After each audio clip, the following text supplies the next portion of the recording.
E esse aqui de sequência, né? É números e quantidades. Esse aqui já é comprado. Material dourado também tem para você baixar e imprimir e fazer o seu, né? Ou fazer com régua, o meu, eu uso muita régua, eu usei a régua. Fiz com caixa de leite também, o cubão. Deu para fazer e ficar direitinho. Foi em época de pandemia que eu fiz o meu, aí tive que dar o meu jeito, né? Então, agora algumas coisas para falar sobre organização. Ele tem dificuldades na funções executivas, né? Que é o planejamento, a organização, a execução. Então, ele tem essas dificuldades. Então, vamos falar sobre a organização. Dar instruções de maneira clara e oferecer ferramentas para a organização do aluno. Incentivar o uso de agenda, calendário, bloco de anotações, lembrete sonoro, né, do celular mesmo, lá em casa, né, porque o celular a gente não pode usar no ambiente escolar. Uso de outras ferramentas tecnológicas.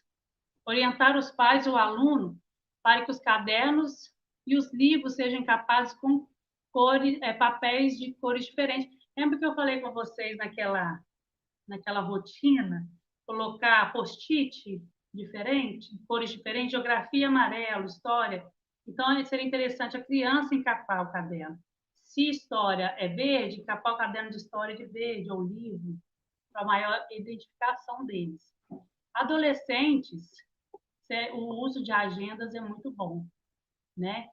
Eu aconselho o livro de agendas, ou um caderno, né? Um caderninho separado para tarefa.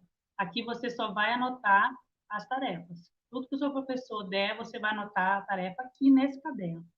Porque, às vezes acontece eles anotarem no livro, principalmente adolescentes, né? Anotem no livro e a tarefa não vai ficar pronta porque não sabe, né? Tem um exemplo, daqui a pouco vou dar um exemplo para vocês. Utilizar diariamente a agenda como canal de comunicação entre o professor e os pais, né? Sempre orientar os pais para qualquer coisa que acontecer, tá anotando nessa agenda e passando para você. Dividir trabalhos em parte, estabelecer quais serão as etapas e monitorar se cada uma delas está sendo cumprida. Tem que monitorar. Às vezes os pais querem dar autonomia para o filho, né? Você que vai arrumar seu material. Vai lá organizar seu material, coloca dentro da mochila. E depois não dá uma olhada, né? Depois eles não olham a mochila da criança. Aí chega na escola faltando livro de matemática, faltando caderno de português, né? Então, assim, a gente tem que dar autonomia para a criança, sim.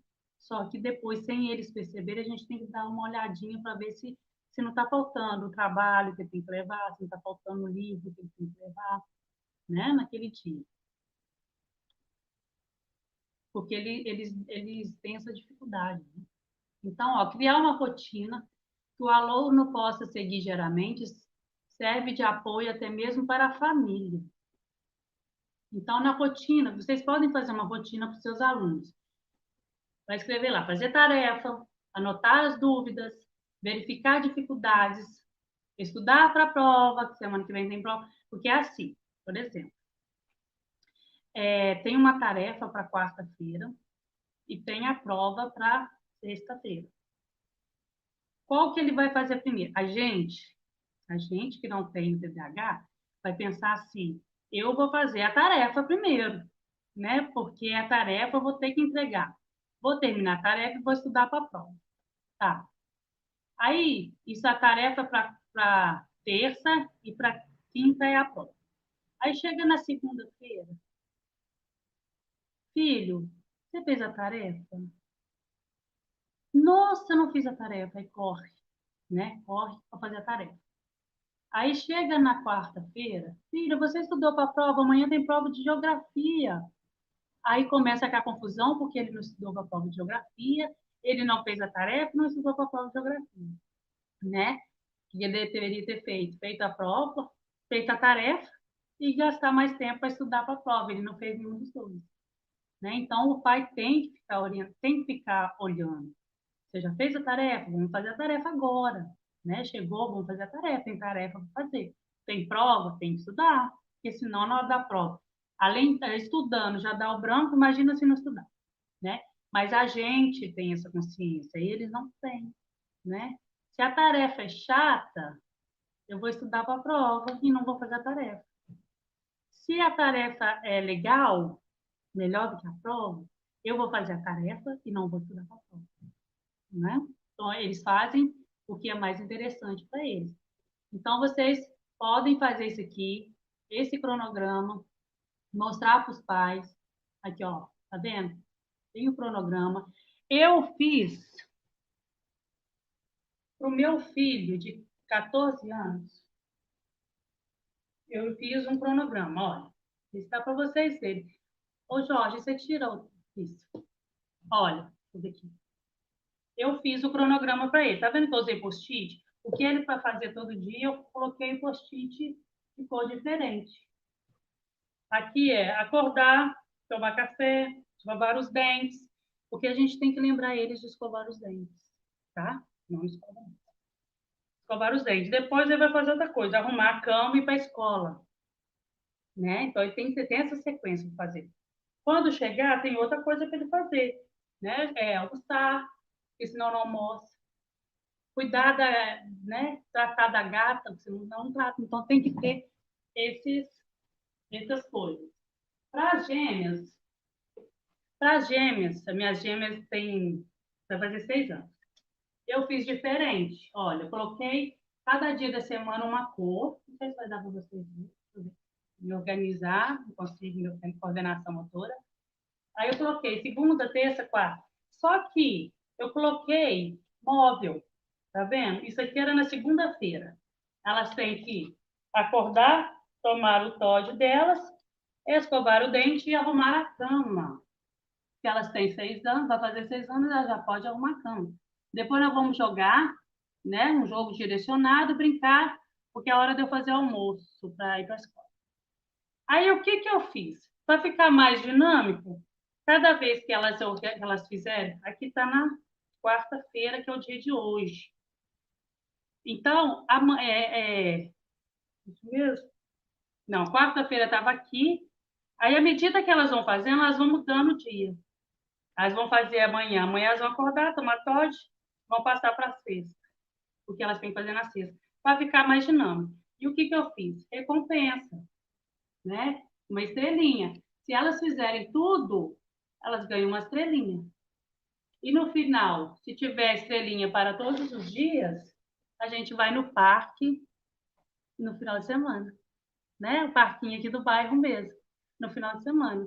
Ou nós vamos assistir um filme, ou nós vamos passear em algum lugar, né? Então, são algumas rotinas que a gente tem que fazer aí.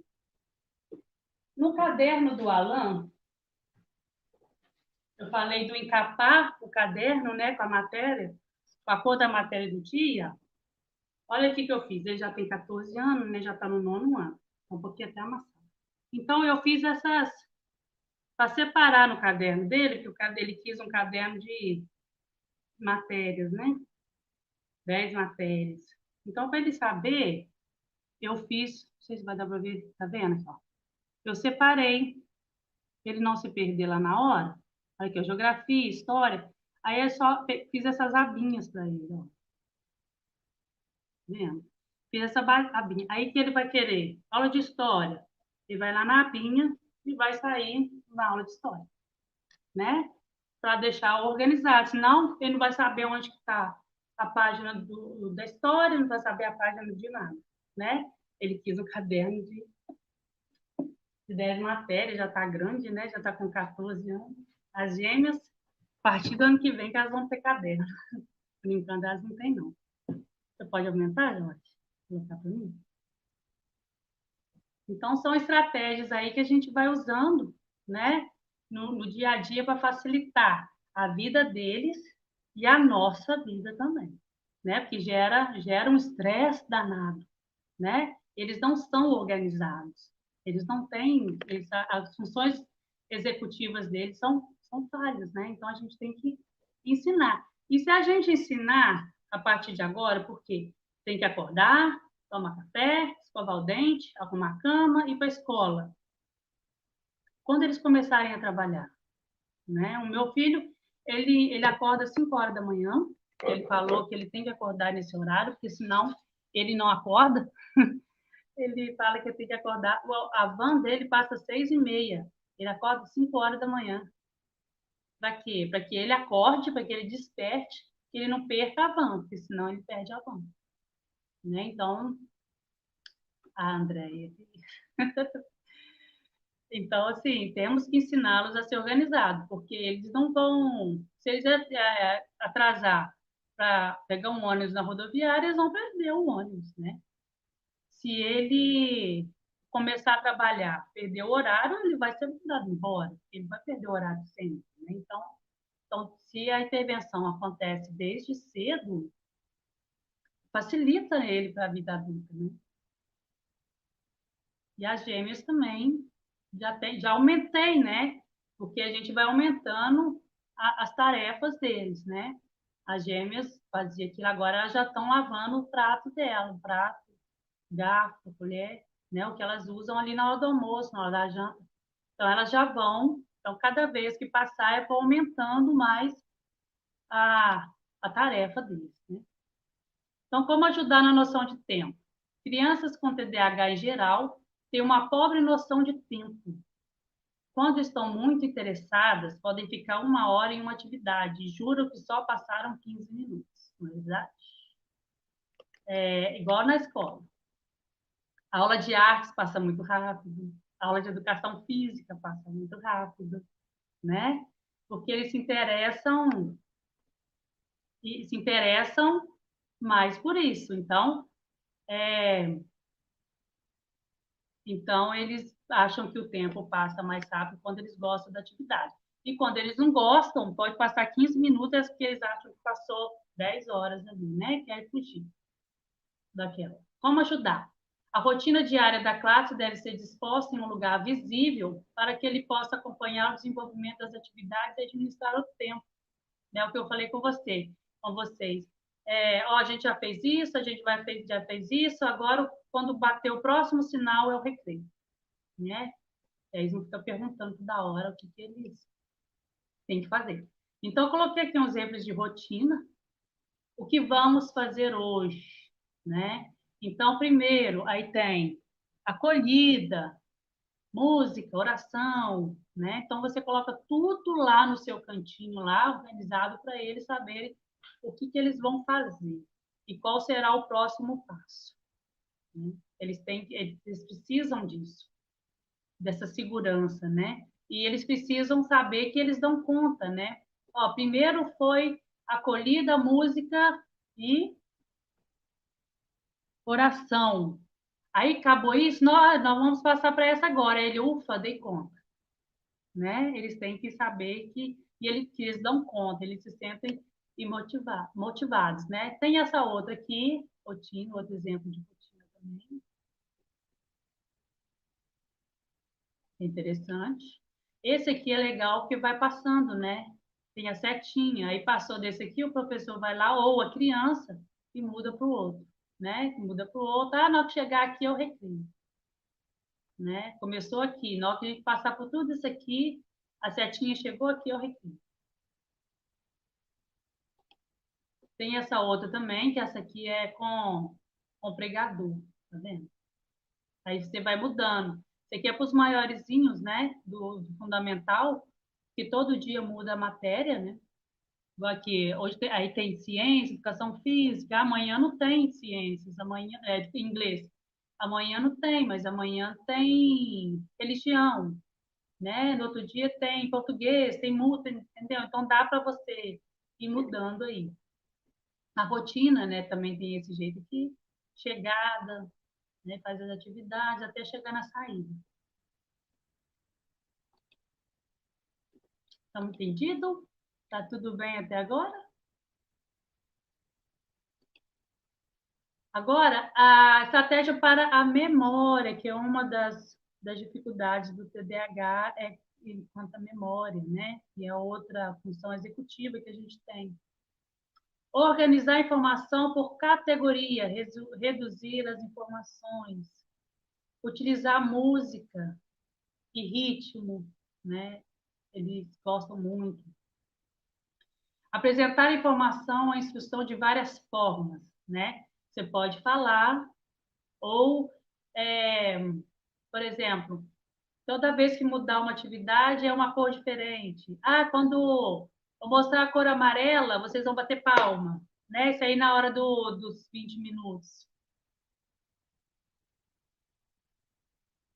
Você considera que essas abordagens podem para contribuir porque a criança não seja medicada? Também, também. Né? Às vezes os pais não querem medicar ou não sei, ou elas não foram diagnosticadas, né? E a gente, enquanto professor, a gente consegue observar isso. Quando a criança está medicada, quando a criança não está medicada, a gente consegue perceber isso. E também, porque muitas vezes a criança não toma o remédio, né?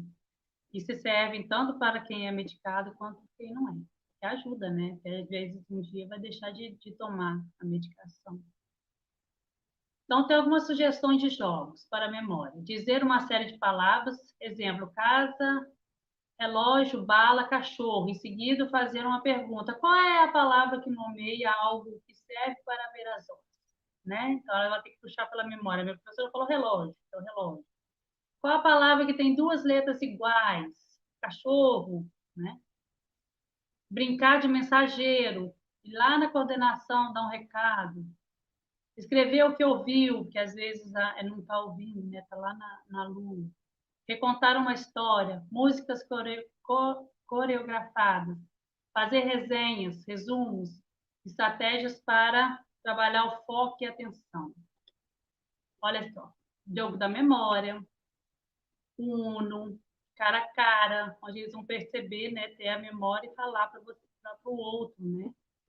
Decorar tem regras, né? Porque todos esses aqui têm regras, vocês têm dificuldade na regra. Jogo da velha, o lince, cruzadinha, jogo de cartas, muito bom para atenção. Pessoas com queixas significativas, com concentração, pouca sustentação, do esforço, falta de foco, dificuldades com memória, esquecimento frequente, deve procurar avaliação de um especialista para diagnóstico diferencial e posterior encaminhamento adequado. Trabalhar com jogos ajuda a concentração, a atenção, diminuindo a falta de foco. Então, aqui, ó, esses mais uns jogos, né? Para percepção visual, memória.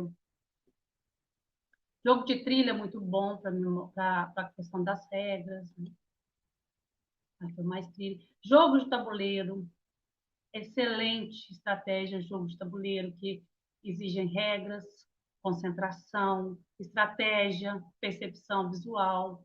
Né? Então, jogos de tabuleiro é muito bom. Olha aqui, ó, emboscada. Eu tenho uma emboscada, eu adoro. Suspeito, gente, sou apaixonada por suspeito. Né? Existe regra, existe atenção, porque a gente tem que observar os passos do outro para poder ver quem que matou, onde matou, como que matou. Esse aqui é meu queridinho, estacionamento maluco. Isso tudo jogos baratinhos, tá? Não são caros, não. São baratos. Na Shopee vocês encontram bastante coisa. Muita coisa. Comprei minhas coisas. Gente, estamos concluindo agora, né? Para concluir, nós precisamos ter um olhar atento e sensível, com foco diferenciado em relação às crianças diagnosticadas com TDAH, ou até mesmo aquelas que não são diagnosticadas, né? Que a gente sabe que tem. Sendo o ponto de partida para o trabalho pedagógico dos profissionais da educação, frente às práticas pedagógicas adequadas. Vamos pensar nos nossos alunos com carinho, né? Que como eu disse, os pais às vezes são leigos, né? Não entendem, a gente tem que orientar a família, a gente tem que orientar os alunos, é nosso dever, né? E agora que a gente conhece as características, conhece o TDAH, o dominó é muito bom. Eu gosto muito do dominó, também tenho ele aqui. Muito bom. Tudo é jogo. Aquele resta um também, né? Resta um também é uma boa estratégia. Então, a gente tem que pensar nos nossos alunos com carinho, lembrar que cada aluno aprende de uma forma diferenciada. A gente tem que estudar sobre o desenvolvimento humano. Agora que a gente aprendeu que as características do TDAH, nós não vamos mais falar que a criança é preguiçosa, que a criança é mal educada, que a criança... Entendeu? Não vamos falar mais isso. Tá? E se você ouvir alguma pessoa, professor, alguma pessoa falar sobre isso, você, não. Eu aprendi que não, essa não é uma característica do TDAH. Porque o transtorno acontece aqui no cérebro e não na educação, né?